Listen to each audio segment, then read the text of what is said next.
గతంలో విజయ్ త్రిష కలిసి ఒక పెళ్లి వేడుకకు హాజరయ్యారు. ఒకే కారులో వెళ్ళిన ఒక వీడియో వైరల్ అవుతూ ఇద్దరు ఒకే కలర్ డ్రెస్సులు వేసుకొని కూడా ఒకే కారులో ప్రయాణించారు.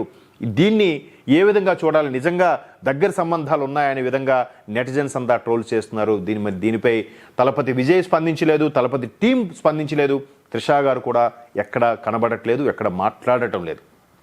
ఇదిలా ఉంటే భార్య సంగీత గారికి అనవసరంగా రాద్ధాంతం చేసుకోకుండా ఒక 250 కోట్లు ఇవ్వడానికి భరణం కింద విజయ్ డిసైడ్ అయ్యాడట. ఎందుకంటే ఆవిడ ఒప్పుకోవట్లేదు, మీరు ఇంత ఇబ్బందికర పరిస్థితులు సృష్టిస్తున్నారనే భార్య విడాకులకే అప్లై చేశారు. తన కొడుకు కూడా, విజయ్ కొడుకు కూడా తల్లికే సపోర్ట్గా ఉన్నాడు. ఇది 250 కోట్లతో సెటిల్ చేసుకోవాలని కూడా చూస్తున్నారట ఎన్నికల ముందు. కానీ విజయ్ ఒకవైపు రాజకీయాల్లో ఉండడం బాగా విమర్శలు తావిస్తోంది. కట్టుకున్న భార్యని పిల్లల్నే సాటిస్ఫై చేయనివాడు, వాళ్ళనే కంట్రోల్ చేయలేకపోయినవాడు రేపొద్దున తమిళనాడు ప్రజలందరికీ ఎలా చూస్తాడనేది విమర్శలు దారుణంగా వైరల్ అవుతున్నాయి. ఈ నేపథ్యంలో త్రిష విజయ్ కలిసి ఒకే కారులో ఒక పెళ్లి వేడుక గతంలో ఎప్పుడో కొన్నేళ్ల కింద జరిగింది, అది ఇప్పుడు వైరల్ చేస్తూ ఆ హీరోయిన్ తినేనా, ఆ హీరోయిన్ ఈమెనా అంటూ మరోవైపు రీసెంట్గా లియో సినిమాలో కూడా ఇద్దరు కలిసి నటించారు.